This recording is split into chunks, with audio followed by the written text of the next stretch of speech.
Large number of tourists reach Haggala and Alla in the long weekend disregarding heavy rains. Several single-use plastic items to be banned from tomorrow. Bail granted on wildlife official who unexpectedly shot at an elephant in Maharagama Sita. A crowd exceeding 1.2 million visit Colombo International Book Fair, which ends tomorrow. An emergency situation has been declared in New York City in the USA.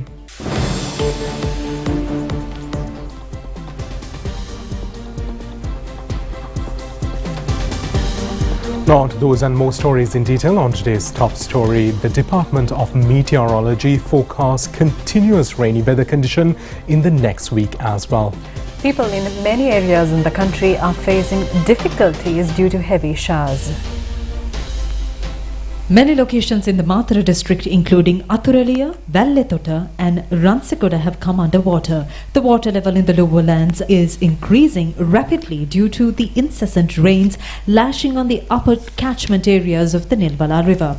The Mathura District Disaster Management Centre cautions the general public in the area to remain vigilant on floods and crocodiles in the Nilvala River. 2,674 persons in 640 families in 16 divisional secretariat divisions in the Mathura district have been affected by the disaster situation. Our correspondent says that flood water threats are gradually receding. Our correspondent adds that despite the lessening of rainfall in the Kalathara district, vehicle transport on the Kolamadiriya, Millaniya and Bandaragama and Atalugama roads continue to remain obstructed as a result of inundation of lowlands in Bandaragama.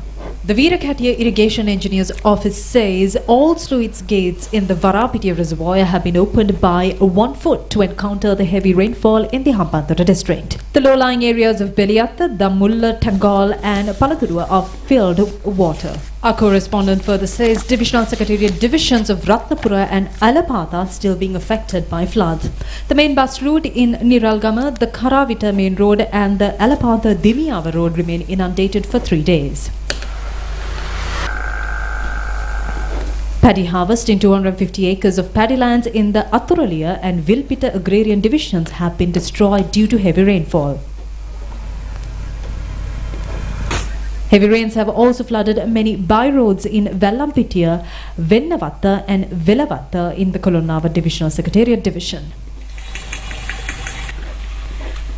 The Netolpitiya and Runner roads via Rekova were inundated along with several houses. A foggy situation has erupted on the Haputale-Beragala road amidst the rainy weather condition. The police requests motorists using this road to be cautious as the foggy condition remains almost throughout the day. The Department of Irrigation says the flood situation in the lower areas of the Nilvala River may persist. Lower parts of the Ging River catchment areas have also been inundated. The flood threat warning issued for the area has been extended till tomorrow morning. Flood waters have also affected Bulat Sinhala and Pal in the Nuwara Divisional Secretariat divisions, and due to the overflowing of the Attanugalu Oya, several roads and lowlands have come underwater. The Department of Irrigation also warns those residing in the low-lying areas of Kalani River to be on alert as water levels up to the sea area have recorded an increase. Earth slip warnings under Stage 2 have been issued on 14 divisional secretariat divisions in the districts of Gaul, Kalathara, Kandy, Mathura and Ratnapura. Stage 1 earth slip warnings have been issued on 15 divisional secretariat divisions in the Gaul, Hambantota, Kalathara, Kandy, Gekal, Mathale, Mathura and Ratnapura districts. The meteorology report predicts intermittent showers accompanied with thunder may experience in the western, Sabaragamu, southern and northwestern provinces and also in the Kandy and Nuwara districts. According to the report, certain locations in the districts of Gaul, Mathura and Putlam may receive heavy rainfall as much as 75 millimeters. Meanwhile, President Ranil Wickremesinghe is presently engaged in an official tour in Germany.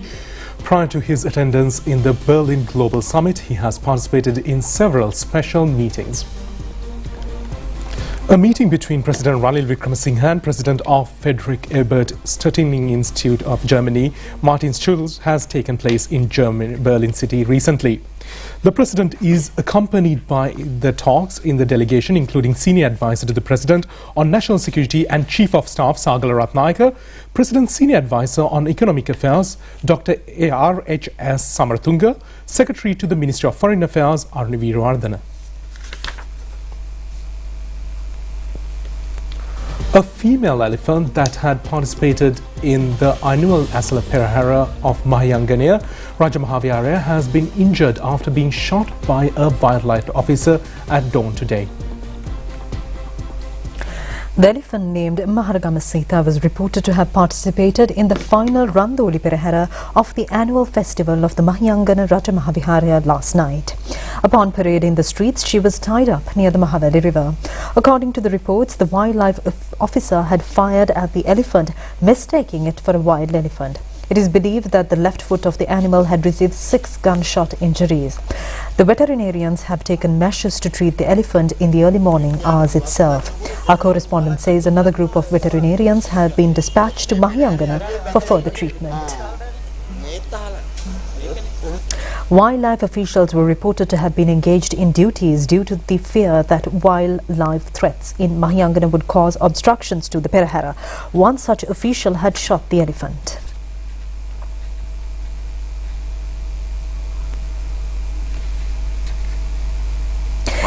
Police media spokesman SSP Nihal Taldu has said that a civil defence official who has been deployed in service with wildlife officials has shot the elephant.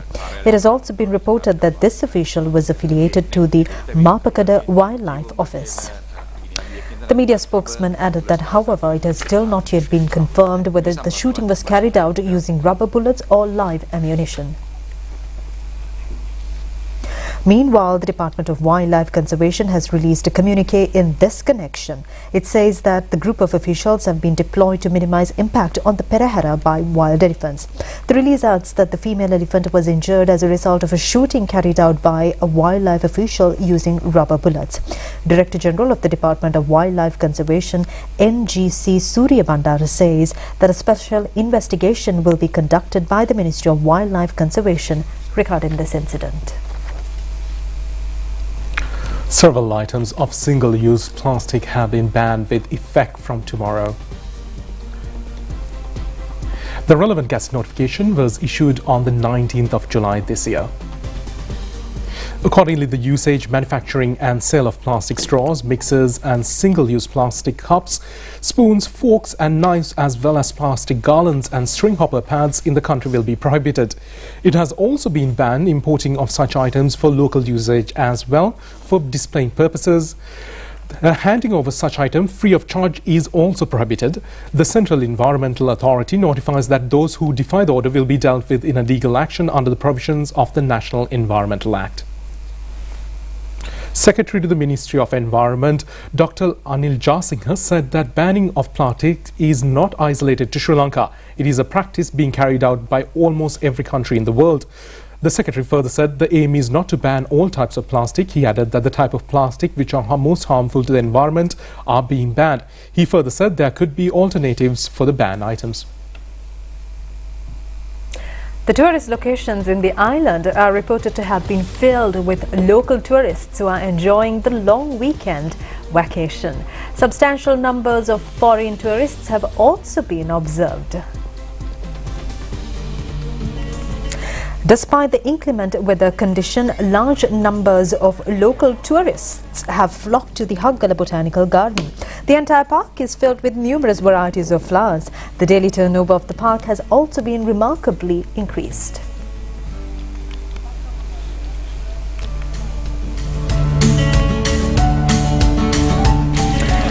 The Alla town is also contested with a massive influx of tourists. Our reporter points out that as a result, blockages in the Alla town and the railway station have been witnessed. Tourists in large numbers are also visiting to watch the Nine Arches Bridge. The Alla railway station master says all train seats in the upcountry line have been reserved for tourists. Another tourist hotspot these days is the Marble Beach of Trincomalee. Our correspondent says that, however, The road leading to the coastal belt, which is under the control of the Air Force, is in a seriously dilapidated situation. School children will be accorded the opportunity to visit Pinnavala Elephant Conservation Centre and the Outdoor Zoological Park free of charge tomorrow in view of the World Children's Day, which falls tomorrow. Several more special programs will also be conducted in connection with the day. A special exhibition is already being conducted at Pinnavala Outdoor Zoological Gardens and the Elephant Protected Centre. The display is comprised of 60 exhibition stalls, and the state and private sector, including veterinary education unit of the Department of Zoological Gardens. In addition, butterfly breeding centre and bird feeding centre have been set up in the zoological park. Deputy Director of the Pinnavala Elephant Conservation Centre, Dilani Amarasinghe, says that children between the ages of 3 and 12 years are able to watch the centre free of charge tomorrow.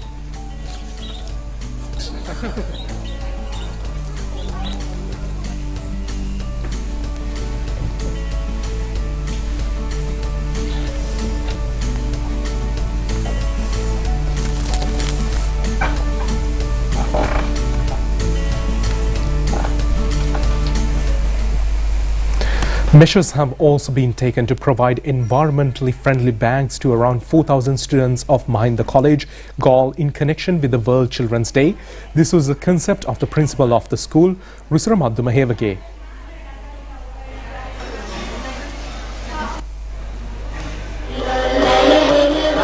The World Children's Day commemoration ceremony was held at the Sri Javaradhanarama Viharaya in Rajagiriya today.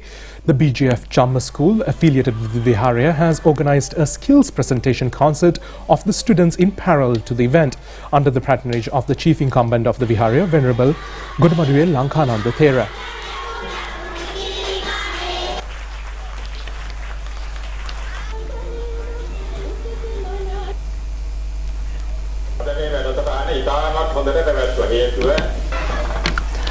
The Colombo International Book Fair will remain open tomorrow as well to enable the general public to purchase books at a special discount. Tomorrow is the last day of the exhibition. Large crowds were seen at the exhibition venue today as well. They say friends are like books. They're available freely. There should be few, but carefully chosen. Likewise, when you shop for books, you gotta be really mindful. It's the literary month, and I'm here at the Sirimawa Bandaranayake Memorial Exhibition Centre's premises at the Colombo International Book Fair 2023, organized for the 24th year. And it certainly is a celebration of literacy. It certainly is a celebration of love and joy, because books can really take you to a different world. So today is the 9th day of the Colombo International Book Fair, and this book fair continues until tomorrow. Tomorrow happens to be the final day of the Colombo International Book Fair, which is open from 9 a.m. to 9 p.m. And today there were 3 different book launches which was held, and in line with the Colombo International Book Fair, there are many other activities organized, like special activities for children, book reading activities, and also drawing, arts, and much more. We came to see the books and all, and it's very nice. Every year they are having this. Because of that, we will be able to purchase the books and all in a low price. 20% discount is there. Many people are gathered here at the 9th day of the Colombo International Book Fair. So if you've still not visited the Colombo International Book Fair, do join them tomorrow, because it happens to be the last day of the Colombo International Book Fair, which will be open for you from 9 a.m. to 9 p.m. I'm Sharifa Tahir for Sri Lanka Rupavahini Corporation. Former President Mahinda Rajapaksa has called on Venerable Alle Gunavansha Thera at the Dhammayathanaya in Bauddhaloka Mawatha in Colombo today.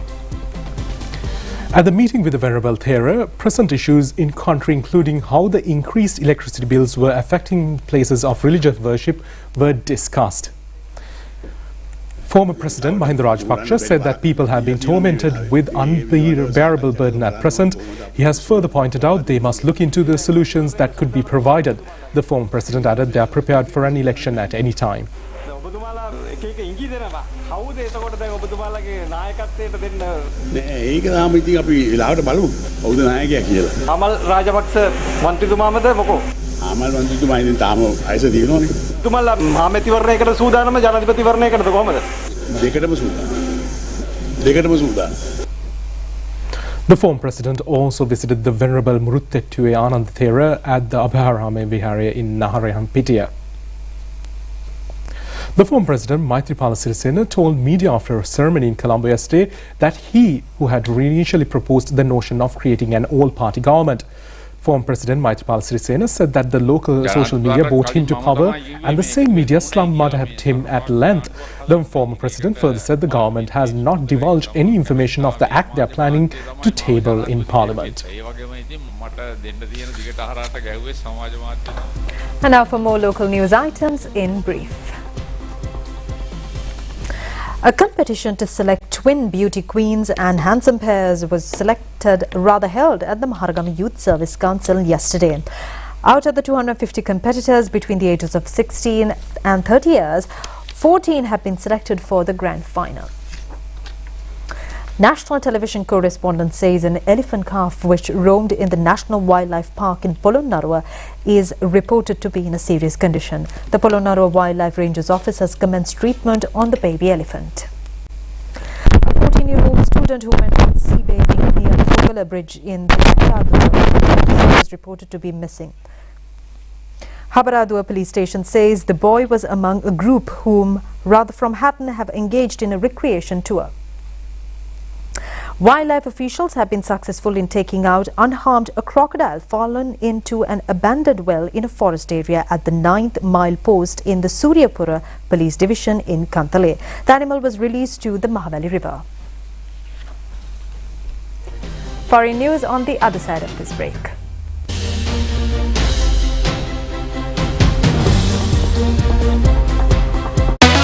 Hot and spicy fun vibe එක විවර කරන්න beat එක remake කරන්න to win හදවත වහවලා යන්න කින්දර passion කරන්න fun උතුරන්න කොත්තමි kick එක මෙන්න TikTok viral යනවා නැතිව trending වෙනවා hot පහසක් නැවසෙනවා spicy රස වැටහෙනවා prima කොත්තමි fun තමයි.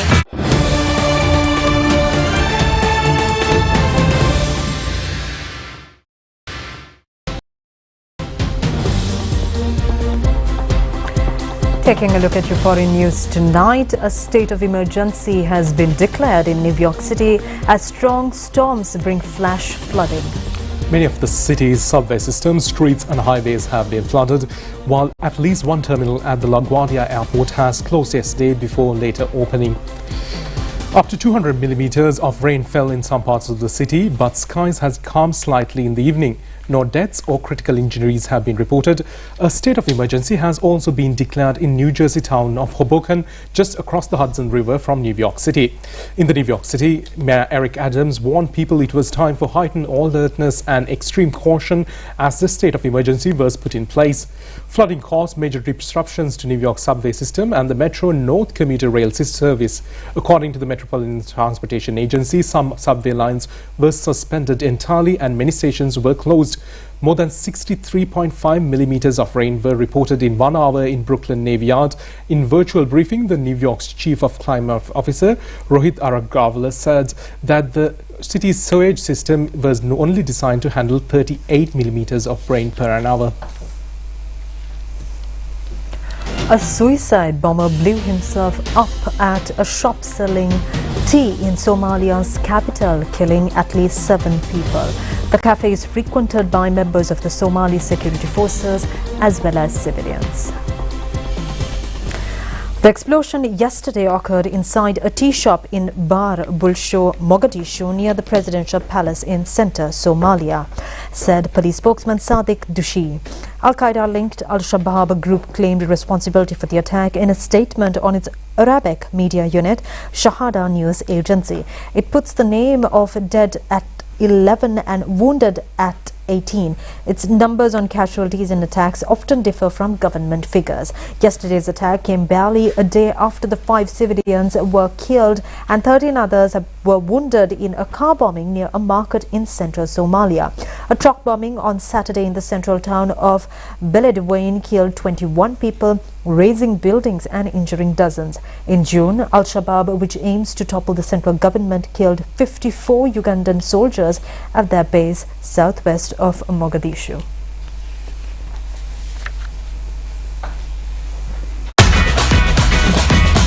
Prima Kutumi, Pantamai.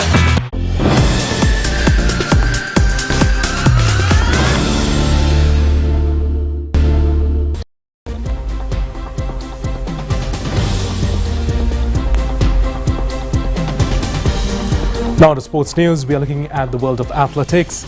400 meters of men's and women's events in the Asian Games currently underway in Hangzhou, China took place today. Nadesha Ramanaik of Sri Lanka was placed 5th in the 400-meter women's event. She has recorded a timing of 53.72 seconds. The gold medal in this event was taken over by Mujidat Adikoya of Bahrain with a timing of 50.66 seconds. The silver medal winner was also a Bahrainian athlete, Salwar Eid Nazir. Clear bronze medalist for Malaysia ahead of Sri Lankan competitors Aruna Darshan and Kalinga Kumarge have secured 6th and 7th positions respectively in the men's 400-meter event. The winner of this event was Saudi Arabian Yusuf Mohammad Mazrahi, who finished the event in 45.55 seconds. The silver medal winner was Japanese Sato Kitaro, and Bahrain athlete Yusuf Abbas Ali was placed 3rd.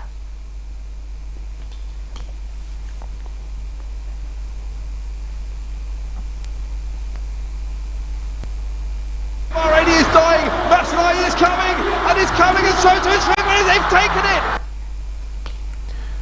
Now currently the the World Cup of the Cricketing World Cup is set to take place in India, and the first warm-up match the Sri Lankans faced against Bangladesh, Sri Lanka lost for 7 wickets.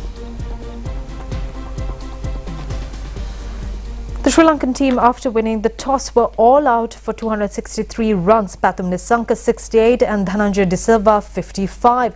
Kusal Janit Pereira was retired hurt for 34 runs. However, his condition is not reported to be serious. Mehdi Hassan took 3 wickets. The Bangladesh team has secured the victory target of 264 runs with 7 wickets in hand at the end of 42 overs. Tanzid Hassan has scored 84 runs and captain Mehdi Hassan was 67 not out. There's a man there.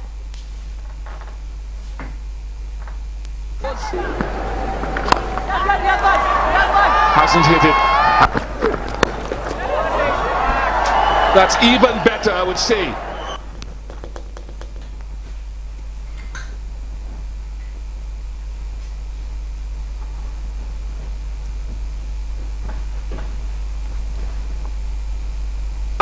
They've had pretty much a perfect game. Bangladesh the better team today. Make no mistake about that. The warm-up match between New Zealand and Pakistan was played in Hyderabad, India, and the New Zealand team has secured a 5-wicket victory. Pakistani team has scored 345 runs for the loss of 6.